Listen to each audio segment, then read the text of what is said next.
પરોની શરૂઆત કરીએ આકાશમાંથી વરસતી અગન વર્ષાને લઈને ભીષણ ગરમી પડી રહી છે. પ્રચંડ ગરમી અને રાજકોટમાં તો તાપમાનનો પારો 46 ડિગ્રીને પાર પહોંચી ગયો છે. રાજકોટ વાસીઓ ત્રાહિમામ પોકારી ગયા છે અને હજુ પણ તાપમાન સતત વધવાનું છે એવી આગાહી કરવામાં આવી રહી છે. ઉનાળો મધ્યાહને તપી રહ્યો છે ને રાજકોટ સહિત સમગ્ર સૌરાષ્ટ્રની અંદર લૂનો પ્રકોપ વર્તાઈ રહ્યો છે. છેલ્લા 3 દિવસથી રાજકોટ શહેરનું તાપમાન 45 ડિગ્રીને પાર પહોંચ્યું છે. ગઈકાલે પણ 46.1 ડિગ્રી રાજકોટની અંદર તાપમાન નોંધાયું હતું. તો આજે બપોરના 2 વાગ્યા સુધીની અંદર તાપમાનનો પારો 46 ડિગ્રીને પાર પહોંચ્યો હતો.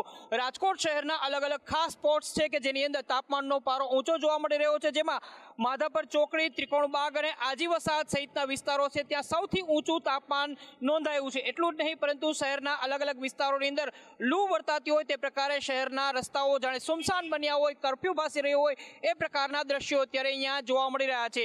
રાજકોટના રાજમાર્ગો સૂના પડી ગયા છે અને એના માટે એકમાત્ર કારણ એ છે કે તાપમાનનો પારો દરરોજ ઊંચો જઈ રહ્યો છે. અત્યારે પણ રેકોર્ડ બ્રેક તાપમાનનો પારો 46 ડિગ્રીને પાર પહોંચ્યો છે. હજુ પણ મે મહિનો સંપૂર્ણપણે બાકી છે ને જે પ્રકારે હવામાન વિભાગ કહી રહ્યું છે કે આ વખતે આકરો તડકો મે મહિનાની અંદર પડવાનો છે. એટલે એપ્રિલના અંત અને મેની શરૂઆતની અંદર રાજકોટવાસીઓ ભીષણ ગરમીની અંદર શેકાઈ રહ્યા છે અને હજુ સુધી કોઈ રાહત મળે તેવા એંધાણ વર્તાતા નથી. કેમેરામેન વિપુલ બોરીચા સાથે મયુર સોની, સંદેશ ન્યૂઝ, રાજકોટ.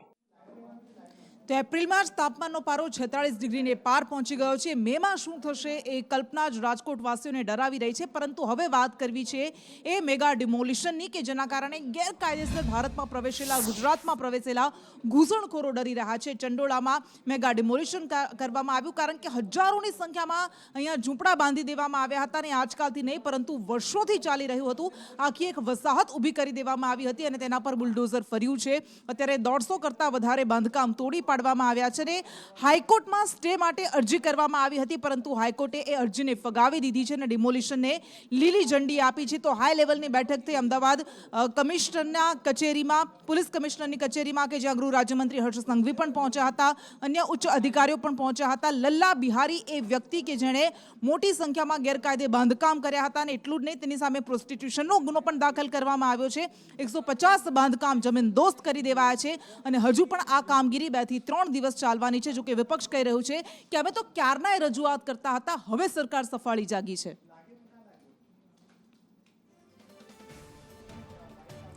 અને આ કામગીરી ચાલી રહી છે. તમામ ઉચ્ચ અધિકારીઓ આજે પહોંચ્યા હતા. ડીજીપી વિકાસ સહાય પહોંચ્યા હતા, પોલીસ કમિશનર જીએસ મલિક પણ પહોંચ્યા હતા. કામગીરીની સ્થિતિની સમીક્ષા કરવામાં આવી હતી. He has jumped our payroll and we are looking and we are very much sure कि उसके पीछे है हमारी पुलिस. उसके लड़के को हमने अरेस्ट किया है और कल उसकी रिमांड ली जाएगी और उसमें पता चलेगा कि और कौन कौन इन्वॉल्व हैं, कितने पैसे ये लोग लेते थे, कौन कौन फोर्ज डॉक्यूमेंट बनाता था, कैसे बनाता था, वो सारी डिटेल्स उसकी इंटेरोगेशन के दरमियान निकल के आएगी. वो जो आप देख सकते हो पिछले 4-5 साल से कब्जा किया हुआ था, उससे ज़्यादा भी हो सकता है पर 4-5 साल से थे और वो 2000 स्क्वायर मीटर से ज़्यादा की जगह पे तालाब के ऊपर मिट्टी डाल के उसने सब अपना फार्म हाउस बनाया हुआ है.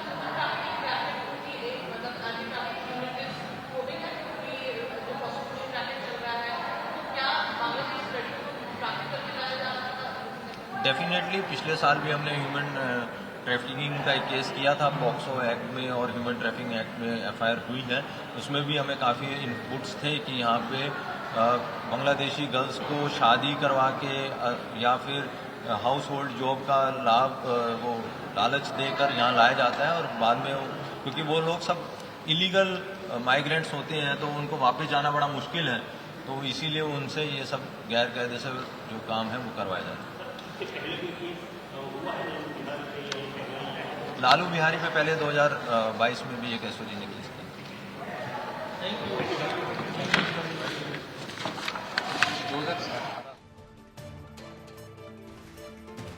તો બીજી બાજુ કંટ્રોલ રૂમથી મુખ્યમંત્રી પણ આ સમગ્ર ડિમોલિશનની કાર્યવાહી પર નજર રાખી રહ્યા છે અને આ જ્યારે કામગીરી કરવામાં આવી રહી છે ત્યારે હજુ પણ કહેવામાં આવી રહ્યું છે કે 3 થી 4 દિવસ આ કામગીરી ચાલતી રહેશે. 150 કરતાં વધારે મકાનો એવા છે, ગેરકાયદે બાંધકામ છે કે જે દૂર કરાયા છે. એસ્ટેટ વિભાગની ટોટલ અમારી 7 ઝોનની ટીમો બનાવી છે. દરેક ઝોનમાં 7 ટીમ બનાવી છે, એટલે લગભગ અમારી પાસે 50 ટીમો બનાવી છે. 50 જેસીબી સાથે 50 ટીમો બનાવી છે. મકાનો તોડવા માટે હતા, એ મકાનો આઈડેન્ટિફાઈ કર્યા છે. મકાનોનું કામગીરી જેટલી થઈ છે એની વિગતો પાછળથી ઉપલબ્ધ કરવામાં આવશે. સંખ્યા અત્યારે પણ એનું આકલન અત્યારે થઈ શકે તેમ નથી. આપ જાણો છો, સવારથી ચાલે છે. આપ જાણો છો જેટલું આઈડેન્ટિફિકેશન જેટલું કરેલું છે એટલું કામગીરી થશે. પોલીસ કમિશનર અમદાવાદ તરફથી ખૂબ મોટા પ્રમાણમાં ચંડોળા તળાવની આજુબાજુ જે ડિમોલેશન થઈ રહ્યું છે તે ડિમોલેશન માટે અવારનવાર સંકલન સમિતિની મિટિંગના અંદર દરેક ધારાસભ્ય અને એમપી રજૂઆત કરતા હતા કે આટલા મોટા પ્રમાણમાં ગેરકાયદેસર રીતથી જે બાંગ્લાદેશીઓ અહીંયા વસવાટ કરી રહ્યા છે, જેમના પાસે કોઈ પુરાવા કે વિઝા નથી, તેવા લોકોને તાત્કાલિક દૂર કરવા જોઈએ. સરકાર અત્યારે સફાળે જાગી છે. જે કોઈ બીજા રાજ્યમાંથી આવેલા છે, કોઈ રાજસ્થાનમાંથી આવેલું છે, કોઈ એમપીમાંથી, કોઈ બીજા યુપી બિહારમાંથી આવેલા છે, એવા લોકો પણ ચંડોળાની આજુબાજુ રહે છે અને વર્ષોથી તેમના પુરાવા છે અને તેઓ ભારતીય છે. એવા લોકોની પણ સરકારની જવાબદારી છે કે આ લોકોને સરકાર કોઈ પણ વૈકલ્પિક વ્યવસ્થા આપે.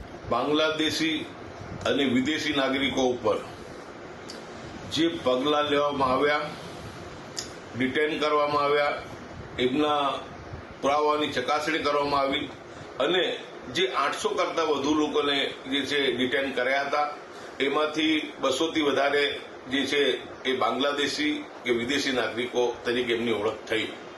બાકી 600 લોકો એ ભારતીય હતા. એમને પ્રશંસનીય રીતે એમના પુરાવાની ચકાસણી કરી અને ક્રાઇમ બ્રાન્ચે એમને છોડી મૂક્યા. એને હું આવકારું છું. ભારતીય નાગરિકોને તાત્કાલિક એમને જે છે ઈડબ્લ્યુએસના મકાનોની અંદર એમને વૈકલ્પિક વ્યવસ્થા આપવી જોઈએ. અને આપના માધ્યમથી હું કહેવા માંગુ છું કે બાંગ્લાદેશીઓને કે વિદેશી નાગરિકોને તાત્કાલિક એવી કડક સજા કરી અને એમને એવી રીતે મૂકી આવો કે પાછા એ ભારત દેશમાં ક્યારે આવવાનું નામ ના લે, કેમ કે આ દેશની અંદર એમનું કોઈ સ્થાન નથી. આપણે જોયું.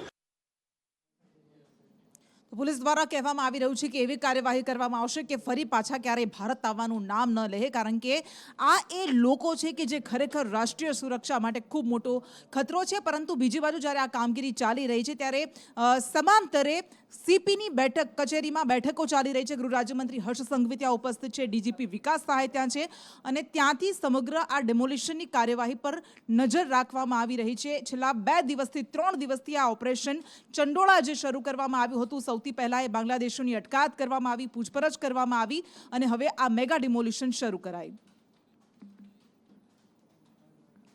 અને હિરેન રાવલ આપણી સાથે સીધા લાઈવ જોડાઈ ગયા છે. હિરેન, એક બાજુ આ ડિમોલિશનની કામગીરી ચાલી રહી છે, બીજી બાજુ બેઠક પણ ચાલી રહી છે અમદાવાદ પોલીસ કમિશનરની કચેરીમાં. તો સ્વાભાવિક રીતે છેલ્લા 1 અઠવાડિયા કરતાં વધુ સમયથી ગુજરાત પોલીસે આ કામગીરી શરૂ કરી હતી. શરૂઆતમાં લગભગ 25 તારીખની આસપાસ પહેલી બેઠક મળી હતી. એની અંદર જ સ્પષ્ટ થઈ ચૂક્યું હતું કે આ પ્રકારે આખો બાંગ્લાદેશીઓ પર તવાઈ, એમની અટકાયત કરી, એમની ચકાસણી કરી અને જે ગેરકાયદેસર બાંધકામ છે એને તોડવું. આ આખી જ પ્રક્રિયાના ભાગરૂપે ગઈકાલે મોડી રાત્રે જ કોર્પોરેશન અને અમદાવાદ પોલીસને લીલી ઝંડી આપી દેવામાં આવી હતી કે જે પણ ઇલીગલ બાંધકામ થયેલું છે એના તમામ દસ્તાવેજો, ડોક્યુમેન્ટ પોલીસે અને કોર્પોરેશને તૈયાર રાખેલા હતા. અને એટલા જ માટે એક તરફ હાઈકોર્ટમાં PIL થઈ ત્યારે પણ તેનો જવાબ આપવા માટે લીગલ ટીમે પોતાની તૈયારી કરી હતી. કોર્પોરેશન અને અમદાવાદ પોલીસે સવારે હાઈકોર્ટમાં એની કામગીરી શરૂ થાય તે પહેલાં ડિમોલિશનનું મોટાભાગનું કામ છે તે પૂરું કરી દીધું હતું. જોકે હાઈકોર્ટે પણ એને લીલી ઝંડી આપી અને ડિમોલિશનની કામગીરી યથાવત રાખી છે. ખુદ ગૃહ રાજ્યમંત્રી હર્ષ સંઘવી અને મુખ્યમંત્રી ભૂપેન્દ્ર પટેલ સમગ્ર આ ઓપરેશન હતું એની અંદર ગાંધીનગરથી ધ્યાન રાખી રહ્યા હતા. સ્વાભાવિક રીતે હર્ષ સંઘવીએ ગઈકાલે પણ અમદાવાદ કોર્પોરેશનના અધિકારીઓ અને Ahmedabad police commissioner, Ahmedabad crime બ્રાન્ચની આ બેઠક કરી હતી, જેમાં સંપૂર્ણ તૈયારીઓ છે એને આખરી ઓપ આપવામાં આવ્યો હતો. હજુ 2 થી 3 દિવસ સુધી આ ઓપરેશન આખું ચાલશે. આ પ્રકારે ગુજરાતમાં અન્ય જગ્યાઓ પર પણ જ્યાં સુરતમાં સૌથી વધુ આ પ્રકારે બાંગ્લાદેશીઓ મળી આવ્યા છે, તો સુરતમાં પણ આ પ્રકારની કાર્યવાહી કરવામાં આવશે. સાથે જે બાંગ્લાદેશીઓ પકડાયેલા છે એમની સાથે સંકલન કરી અને વિદેશ મંત્રાલય સાથે ધ્યાનમાં રાખી અને એમના જેના ડોક્યુમેન્ટ ખોટા છે, ઇલીગલ રીતે અહીંયા આવેલા છે, તમામ લોકોને આગામી 1 અઠવાડિયાની અંદર ડિપોર્ટ કરવાની પ્રક્રિયા છે તે પણ ભારત સરકારના સહયોગથી ગુજરાત સરકાર છે તે શરૂ કરશે. જે પ્રકારે પાકિસ્તાનમાં લોકોને પરત મોકલવામાં આવ્યા છે એ જ પ્રકારે અહીંયાથી તેમને મોકલવામાં આવશે. આ ઉપરાંત બાંગ્લાદેશથી જે વાયા પશ્ચિમ બંગાળ આવે છે અને પશ્ચિમ બંગાળમાંથી જે ખોટા ડોક્યુમેન્ટ તૈયાર થાય છે એની તપાસ માટે પણ પોલીસની એક ટીમ છે એ પેરેલલ કામ કરી રહી છે. એટલે એ તરફે પણ ગુજરાત પોલીસ અને ગુજરાત સરકાર છે તે ધ્યાન રાખી રહી છે.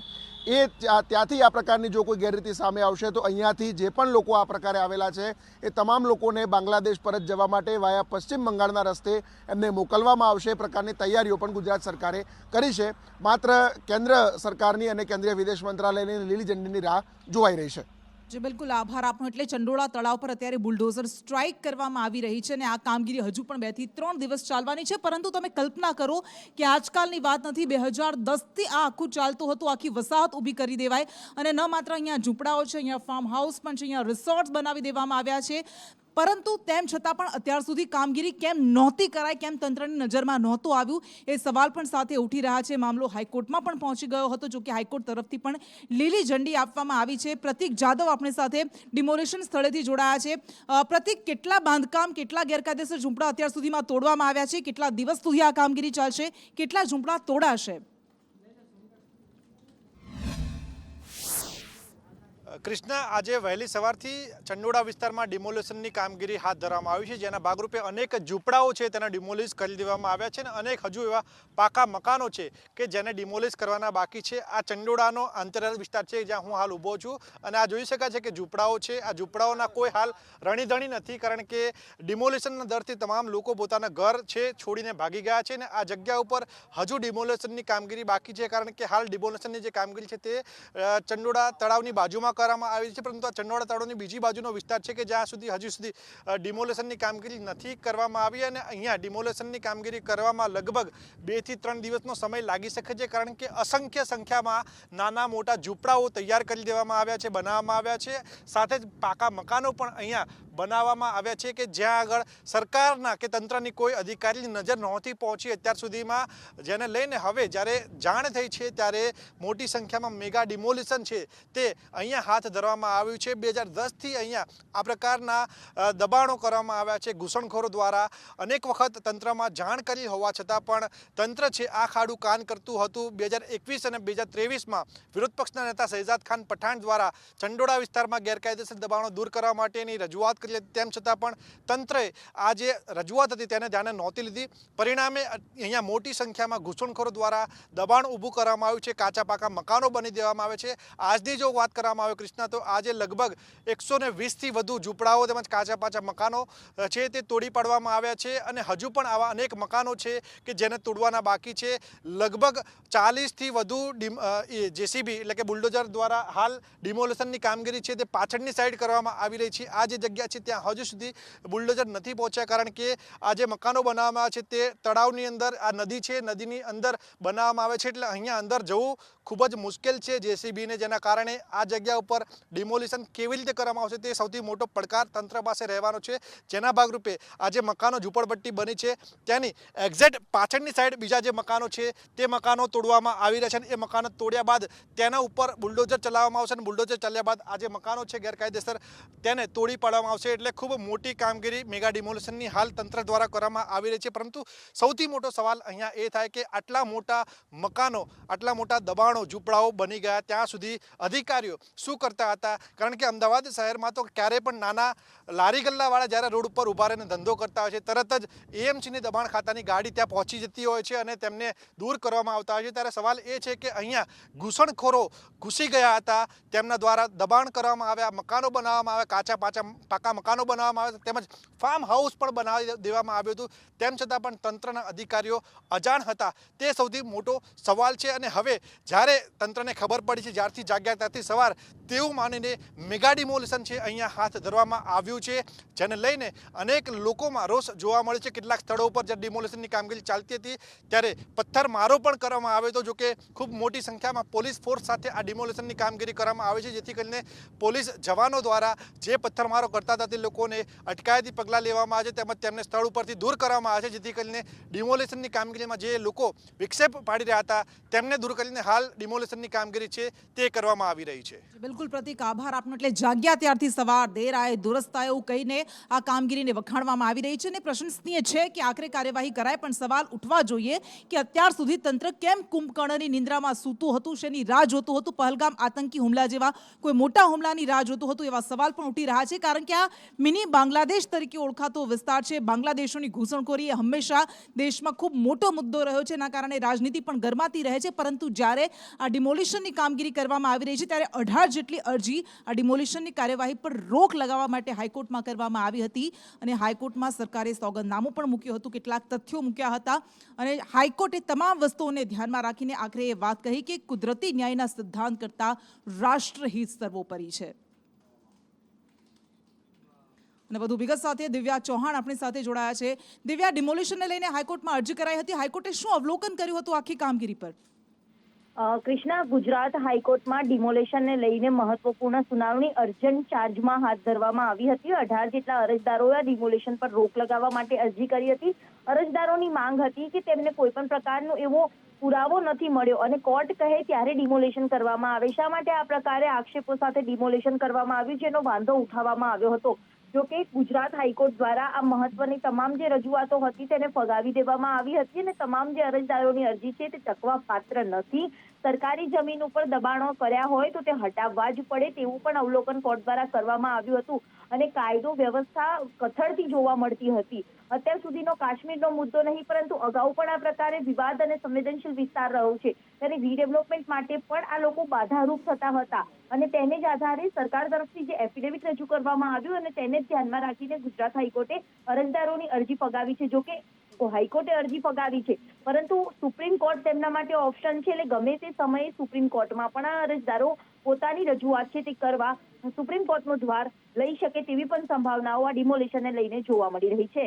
જી બિલકુલ દિવ્યા, આભાર. અને ન માત્ર અહીંયા નાના મોટા ઝૂંપડા બાંધવામાં આવ્યા છે પરંતુ આખું સામ્રાજ્ય ઊભું કરી દેવામાં આવ્યું હતું ને લલ્લુ બિહારી કે જેની આજે ધરપકડ કરવામાં આવી, લલ્લુ બિહારી અને તેના પુત્ર ફતેહની ધરપકડ કરવામાં આવી. તેની સામે પ્રોસ્ટિટ્યુશનનો પણ ગુનો દાખલ કરવામાં આવ્યો છે, ગેરકાયદે વીજ જોડાણનો પણ ગુનો દાખલ કરવામાં આવ્યો છે. અત્યારે તો ગુનાઓની આખી એક લાંબી યાદી તૈયાર કરવામાં આવી છે અને તેને લઈને અત્યારે કહેવામાં આવી રહ્યું છે કે અમારી પાસે તો પહેલેથી જાણકારી હતી. વિપક્ષ નેતા તરફથી પણ કહેવામાં આવ્યું કે પહેલેથી 2-3 વર્ષ પહેલા અમે કહી દીધું હતું, પરંતુ અત્યારે આ કાર્યવાહી કરાઈ રહી છે. લલ્લુ કરીને એક લલ્લુ બિહારી નામથી ઓળખાય છે.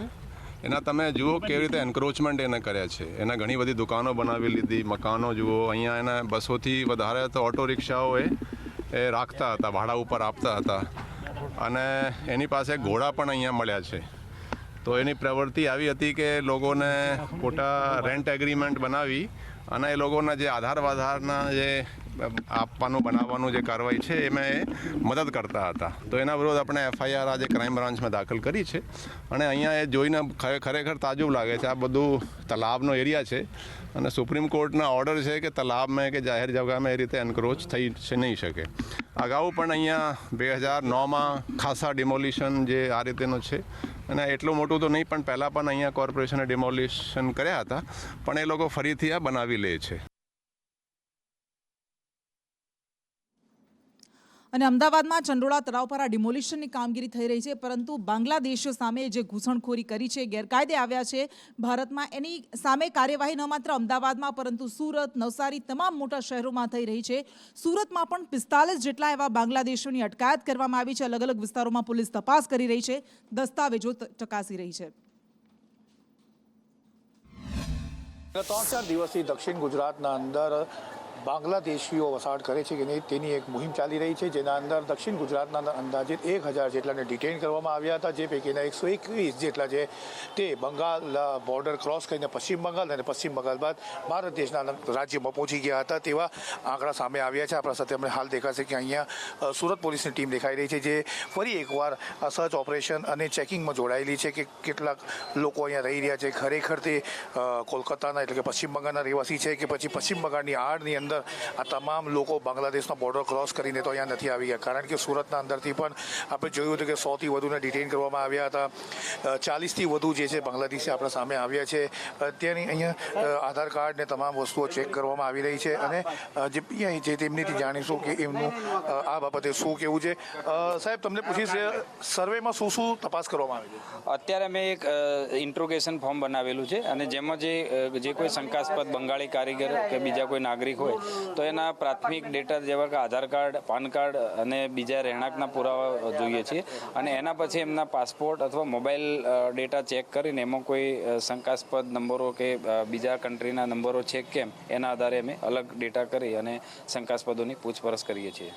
તો એ સામે છે કે આ ટીમ જે છે તે પોતાની રીતે કામગીરી કરી છે અને મોબાઈલ જે છે તે મહત્વનો પુરવાર રહે છે, કારણ કે મોબાઈલ થકીથી કોઈ ટ્રાન્ઝેક્શન કરવામાં આવ્યા છે બાંગ્લાદેશમાં તેનું ધ્યાન રાખવામાં આવી રહ્યું છે, કોઈ કોલ બાંગ્લાદેશમાં કરવામાં આવ્યો છે કે નહીં તેના ઉપર ધ્યાન આપવામાં આવી રહ્યું છે. સ્થાનિક વિસ્તારમાં બનેલા આધાર કાર્ડની સાથે બીજા પણ ડોક્યુમેન્ટ્સનું વેરિફિકેશન કરવામાં આવી રહ્યું છે. કેમેરા પર્સન અજીત પટેલ સાથે આઝમ સાલે, સંદેશ ન્યૂઝ, સુરત. એટલે આતંકી હુમલા બાદ આખા દેશમાં એકંદરે એકતા જોવા મળી રહી છે, પરંતુ ક્યાંક આવા પાકિસ્તાની પ્રેમીઓ પણ દેખાઈ રહ્યા છે, સમર્થકો પણ દેખાઈ રહ્યા છે. પરંતુ આ બધા વચ્ચે હવે વાત કરવી છે એ મુદ્દાની, કારણ કે છેલ્લા કેટલાય સમયથી આપણે જોતા આવ્યા છીએ કે સુરતમાં જે ઘટનાઓ બની રહી છે અને રાજ્યમાં પણ દેશમાં પણ કેટલીક અલગ અલગ જગ્યાએથી આવી ઘટનાઓ સામે આવતી રહી છે.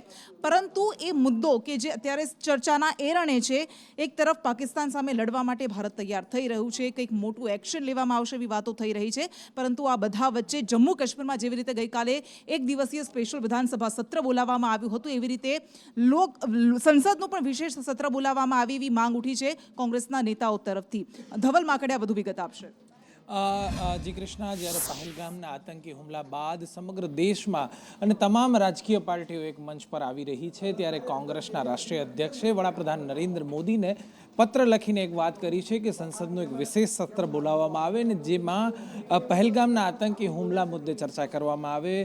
મલ્લિકાર્જુન ખડગે લખેલા પત્રમાં એવું પણ કહ્યું છે કે આપણે હંમેશા આતંકવાદ સાથેની સામે એક છીએ, આતંકવાદ સામે લડવા માટે બધા જ રાજકીય પક્ષો એક છે એવું પણ એને મેન્શન કર્યું છે. ને સાથે સાથે કહ્યું છે કે ઈચ્છા શક્તિ રજૂ કરવી હોય તો આ એક સાચો સમય છે અને આ મુદ્દાઓની ચર્ચા થવી જોઈએ, જેને લઈને કોંગ્રેસ અધ્યક્ષે વડાપ્રધાનને પત્ર લખ્યો છે કે સંસદનું વિશેષ સત્ર બોલાવવામાં આવે. જી બિલકુલ. અને 2 દિવસ પહેલા ગોંડલમાં શક્તિ પ્રદર્શન તમે જોયું હતું, પાટીદાર આગેવાનો તરફથી અને ગણેશ ગોંડલના સમર્થકો તરફથી શક્તિ પ્રદર્શન કરાયું હતું અને એ સમયે કાયદાનો ઉલાળ્યો પણ થયો હતો, સવાલ ઉઠ્યા હતા પોલીસની કામગીરી પર. પરંતુ હવે એક બાદ એક કેસ નોંધવામાં આવી રહ્યા છે અને રાષ્ટ્રધ્વજના અપમાનનો કેસ પણ દાખલ કરાયો છે. વધુ વિગત આપશે મયુર સોની. જી મયુર. કૃષ્ણા, જે પ્રકારે રવિવારે ગોંડલની અંદર સામસામું રાજકીય અથડામણ થયું હતું એટલું જ નહીં પરંતુ તેના ઘેરા પડઘા છે ત્યારબાદ પણ પડ્યા હતા. લગભગ 3 જેટલી અલગ અલગ એફઆઈઆર છે તે દાખલ કરવાની પ્રક્રિયા પોલીસે હાથ ધરી છે, જેમાં 2 એફઆઈઆર સામસામી થઈ છે, એક અલગથી કેસ દાખલ કરાયો છે, એ છે રાષ્ટ્રધ્વજના અપમાનનો મામલો. એક ગાડી ઉપર તિરંગો લાગ્યો હોય છે અને એક શખ્સ છે એ તિરંગાને તોડે છે. જે પ્રકારે અલ્પેશ કથિરિયા અને તેના સમર્થકોની ગાડી ગોંડલની અંદર પ્રવેશે ત્યારે તેનો વિરોધ થાય છે. આ વિરોધ કરવાની અંદર ભાન ભૂલેલા શખ્સ દ્વારા એ તિરંગો છે એને અલગ રીતે તોડવામાં આવે છે, તેનું અપમાન કરવામાં આવે છે. ત્યારબાદ તે વિડીયો વાયરલ થાય છે. આ શખ્સનું નામ હિતેશ રાઠોડ હોવાનું સામે આવે છે અને હિતેશ રાઠોડ છે તેની સામે હવે એફઆઈઆર દાખલ થઈ છે, રાષ્ટ્રધ્વજના અપમાનનો મામલો દાખલ કરાયો છે. એટલું જ નહીં પરંતુ હવે જે લોકો સામસામી ફરિયાદની સંડોવાયેલા છે તેમની ધરપકડ અને અટકાયતનો દોર પણ હવે શરૂ થયો છે. જી બિલકુલ મયુર, આભાર આપનો. અને ખૂંખાર અપરાધીઓને પકડવા માટે પોલીસ કેવા નવા નુસ્ખા અપનાવતી હોય છે, પ્રયોગો અપનાવતી હોય છે, વેશ પલટા પણ કરતી હોય છે. અને નવસારીમાં આવો જ એક આરોપી કે જે છેલ્લા કેટલાય વર્ષોથી નાસ્તો ફરતો હતો એને પકડવા માટે પોલીસ ખુદ સાધુના વેશમાં ત્યાં ત્રાટકી હતી. રાજન રાજપૂત આપણી સાથે જોડાઈ ગયા છે. રાજન, આખો કેસ શું હતો અને કેવી રીતે એને પકડવામાં આવ્યો? જી બિલકુલ કૃષ્ણ, આપણે જે કેસની વાત કરી રહ્યા છીએ એ કેસની ખાસ બાબતો જો આપને જણાવું તો મહત્વની વાત એ છે કે બાપ છોડે પણ પાપ કોઈને ન છોડે એવો આ કિસ્સો છે. કારણ કે આ એક આરોપી હતો, હત્યારો હતો, જે 27 વર્ષ પહેલા હત્યા કરીને ફરાર થઈ ગયો હતો અને પછી એ સાધુ બની ગયો હતો. દેશભરના મંદિરોની અંદર પૂજા ભક્તિ કરવા લાગ્યો હતો, પૂજારી બની ગયો હતો, સાધુ વેશ એને ધારણ કરી લીધો હતો અને સતત 27 વર્ષથી એ સાધુ વેશમાં દેશભરના મંદિરોમાં ફરી રહ્યો હતો અને પોલીસ માટે આ આરોપીને પકડવો મુશ્કેલ હતો, કારણ કે એ 27 વર્ષ પહેલા પેરોલ જમ્પ કરીને ફરાર થયો હતો, પરંતુ પોલીસ પણ સતત કાનૂન કે હાથ લંબે હોતે હે એ ઉક્તિને સાચી કરવા માટે પ્રયત્ન કરી રહી હતી. અને હાલ જ્યારે આ શખ્સ અંગે પોલીસને કંઈક વિગતો મળી, અમદાવાદમાંથી એનું એક લોકેશન મળ્યું અને ત્યારબાદ પોલીસે જે છે એ લગભગ 27 વર્ષ પહેલાનો એનો એક ફોટો શોધી કાઢ્યો અને પછી આરોપીને ઝડપી પાડવા માટે ટેકનિકલ સર્વેલન્સ અને હ્યુમન ઇન્ટેલિજન્સ કામે લગાડ્યા અને ત્યારબાદ સતત 9 મહિના સુધી પોલીસે નવસારી લોકલ ક્રાઇમ બ્રાન્ચની ટીમે મહેનત કરી અને પોલીસે સાધુ વેશ પણ ધારણ કર્યો અને આખરે આ હત્યારો આરોપી જે હતો, જે 27 વર્ષ પહેલા ફરાર થઈ ગયો હતો, એને પાટણ જિલ્લાના શંખેશ્વરના ગામના એક મંદિરમાંથી પૂજારી તરીકે એ ત્યાં રહેતો હતો, સાધુ વેશ ધારણ કર્યો હતો, ત્યાંથી ઝડપી પાડવામાં લોકલ ક્રાઇમ બ્રાન્ચની ટીમને સફળતા મળી છે. કૃષ્ણા, સુરતની એ ઘટના કે જેને સૌ કોઈને ચોંકાવી દીધા હતા. એક 23 વર્ષની શિક્ષિકા 11 વર્ષના તરુણ સાથે ભાગી ગઈ હતી અને સવાલ ઉઠી રહ્યા હતા કે આખરે સમાજ કઈ દિશામાં જઈ રહ્યો છે. જોકે કેમ ભાગી હતી એને લઈને કોઈ વિગતો સામે નહોતી આવી, પરંતુ હવે સીસીટીવી ફૂટેજ સામે આવી રહ્યા છે. એમાં એ વિદ્યાર્થી પણ દેખાઈ રહ્યો છે, મહિલા પણ દેખાઈ રહી છે, અલગ અલગ દેખાઈ રહ્યા છે અને એ લોકોએ 2 દિવસ પહેલા પ્લાનિંગ કર્યું હતું ભાગવાનું, એ પણ વિગતો સામે આવી છે.